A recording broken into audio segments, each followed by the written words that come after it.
அஸ்ஸலாமு அலைக்கும் வரஹ்மத்துல்லாஹி வபரகாத்துஹு. பிஸ்மில்லா வல்ஹம்துலில்லா அஸ்ஸலாத்து வஸ்ஸலாமு அலா அஷ்ரஃபி ரசூலில்லா வலா ஆலிஹி வஸஹபி அல் ஃபைஸி நெபிரத்துல்லா அம்மாபாத்.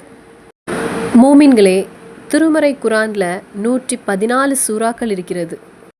அதில் 4 ஆயத்துக்களை கொண்ட ஒரு சூறா மக்காவில் இறங்கிய சூறா. இந்த 4 ஆயத்துக்களும் தாலில் முடியக்கூடிய ஒரு சூறா.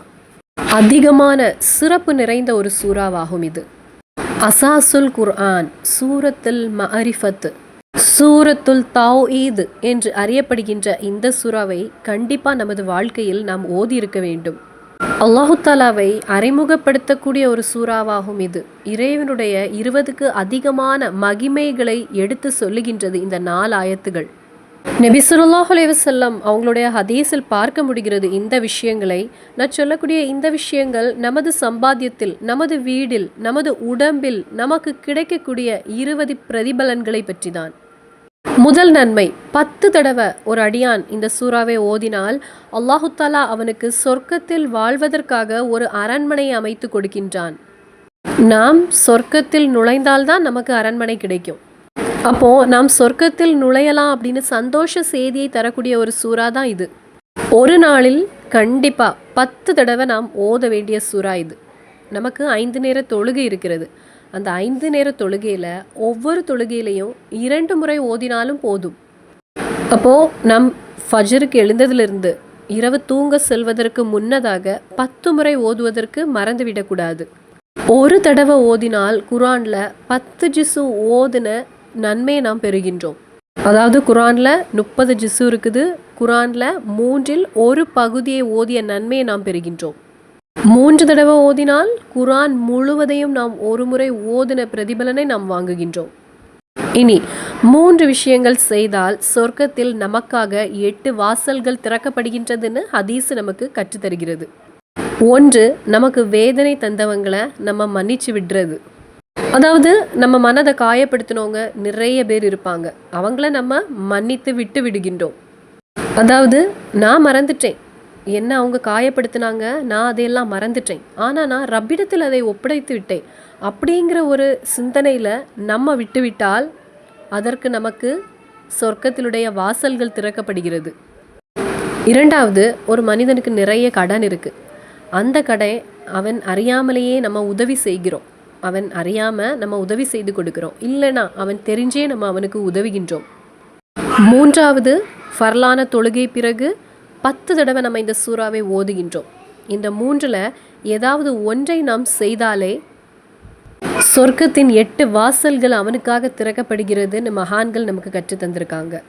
3வது, நாம் தூங்குவதற்கு முன்னதாக நாம் வலது பக்கம் திரும்பி இந்த சூறாவை ஓதினால் 1000ல் அவனுடைய வலது பக்கத்தில் அவனுக்கு கிதாபு கிடைத்து அவனுக்கு சொர்க்கம் நுழைய முடியும். தூங்க செல்லும்போது வலது பக்கத்துக்கு கொஞ்சம் திரும்பி படுத்துக்கொண்டு அதன் பின்பு இந்த சூறாவை ஓதுங்கள். ஒரு தடவை ஓதினாலும் போதும். 3 முறை ஓதினால் ஹயரானது சிறந்தது. அப்படியானால் நமக்கு சொர்க்கம் நுழைய முடியும். இன்னும் வலது கரத்தில் நம்முடைய கிதாபு நமக்கு கிடைக்கும். இனி 1,00,000 தடவை இந்த சூறாவை அவன் ஓதினால் இறைவனுடைய தண்டனையிலிருந்து அவன் தப்பித்து விட்டான். இந்த துனியாவிலும் சரி ஆகிரத்திலும் சரி எந்த ஒரு பிரச்சனையோ எந்த சிரமமோ அவனிடத்தில் வராது. சொர்க்கத்தில் உள்ள 8 வாசல்களும் திறக்கப்பட்டு உனக்கு எந்த வாசல் வழியாகவும் உனக்கு நுழையலான்னு மலக்குகள் அவனிடத்தில் கூறுவாங்களாம். 6வது பிரதிபலன், 50 வருட பாவங்கள் பொறுக்கப்படும் ஒரு அடியான் தொடர்ந்து அவனுடைய வாழ்க்கையில் இந்த சூறாவை ஓதி வந்தால். அடுத்தது, இந்த சூறா நம்மை விரும்ப தொடங்கும். இந்த சூறாவிற்கு நம்மிடத்தில் ஒரு அன்பு வரும். நமக்கும் இந்த சூறாவிடத்தில் ஒரு அன்பு தோன்றும். ஒரு சஹாபி நமது இறை தூதர் ஸல்லல்லாஹு அலைஹி வஸல்லம் அவர்களிடத்தில் வந்து ஒரு விஷயம் சொன்னாங்க. ரசூலே, இந்த சஹாபி எப்பொழுது இமாமுக்காக தொழுகைக்கு நின்றாலும் அந்த நேரத்திலெல்லாம் இந்த சூறாவையே ஓதுகிறாங்க. அந்த நேரத்தில் நமது நபி ஸல்லல்லாஹு அலைஹி வஸல்லம் கேட்டாங்க, ஏன் உங்களுக்கு வேற சூறா எதுவும் தெரியாதான்னு. அந்த நேரத்தில் அந்த சஹாபி கூறியது, நபியே, எனக்கு இந்த சூறா என்றால் உயிர், எனக்கு ரொம்ப பிடிக்கும் இந்த சூறா. அப்போ நமது இறை தூதர் கூறியது, உன்னுடைய அந்த அன்பு, உன்னுடைய அந்த இஷ்டம், அதன் மூலமாக உனக்கு சொர்க்கம் நுழைய முடியும்னு. அது மட்டுமில்லாமல் இறைவனுடைய ஒரு அன்பு நமக்கு கிடைக்க தொடங்கும். இன்னும் நாம் கேட்கக்கூடிய ஒவ்வொரு துவாக்களும் ஏற்றுக்கொள்ளப்படும். இன்னும் தரித்திரம் என்பது விலகிவிடும், முசீபத் என்பது ஓடிவிடும். இன்னும் முடியவில்லை, இந்த சூறாவை நாம் தொடர்ந்து ஓதக்கூடிய ஒரு அடியானாக இருந்தால் நாம் மரணித்த பிறகு நமது மையத்தை ஏற்றுக்கொள்வதற்காக, நமது ரூகை ஏற்றுக்கொண்டு செல்வதற்காக மலக்குகள் தயாராக வந்து நிற்பாங்களாம். அதுவும் வருவது யாரு? ரஹமத்துடைய மலக்குகளாக இருக்கும். கபருடைய தண்டனையிலிருந்து நமக்கு பாதுகாவல் கிடைக்கிறது. அரண்மனைக்கு சமமான பெரிய பெரிய அரண்மனைகள் நமக்கு கிடைக்குமாம் சொர்க்கத்தில். அதிக நன்மைகள் செய்வதற்கு நமக்கு வாய்ப்புகள் வந்து கொண்டே இருக்கும். அதே போல இதை நாம் ஓதினால் நம்மை சுற்றி நமது பக்கத்து வீடுகளில் இருக்கக்கூடியவங்களுக்கு கூட இந்த நன்மை போய் சேரும் என்று ஹதீஸ் நமக்கு கற்றுத்தருகிறது. நாம் இப்போ துல்காதா மாதத்தில் இருக்கிறோம். இனி துல்ஹஜ் வரும். அதன் பின்பு முஹரம் மாதம் வருகிறது. முஹரம் 10க்கெல்லாம் ஆஷுரா தினத்திலெல்லாம் இந்த சூறா ஓதினால், அந்த ஒரு நாளில் 1000 தடவை நாம் ஓதினால் இறைவனுக்கு பிடித்த ஒரு அடியானில் நாம் ஒருவராகி விடுவோம். அதன் பின்பு சிராத்து பாலத்தில் மின்னல் வேகத்தில் நமக்கு கடக்க முடியும். அந்த பாலத்தில் நாம் தப்பித்து விடுவோம். காலையில் நாம் ஓதினால் செய்வினை, கண்திருஷ்டி, எதிரிகளுடைய தொல்லை, பகைவர்களிடத்தில் இருக்கக்கூடிய தாக்குதல், அதிலிருந்தெல்லாம் நமக்கு பாதுகாவல் கிடைக்கிறது. சம்பாத்தியத்தில் ஒரு உயர்வு நமக்கு கிடைக்கும். நமது வருமானத்தில் ஒரு உயர்வை பார்க்க முடியும். மஹ்ஷரையில் எந்த ஒரு பயமும் நமக்கு தேவையில்லை. எதையும் நினைத்து நாம் பயப்பட வேண்டிய தேவையில்லை.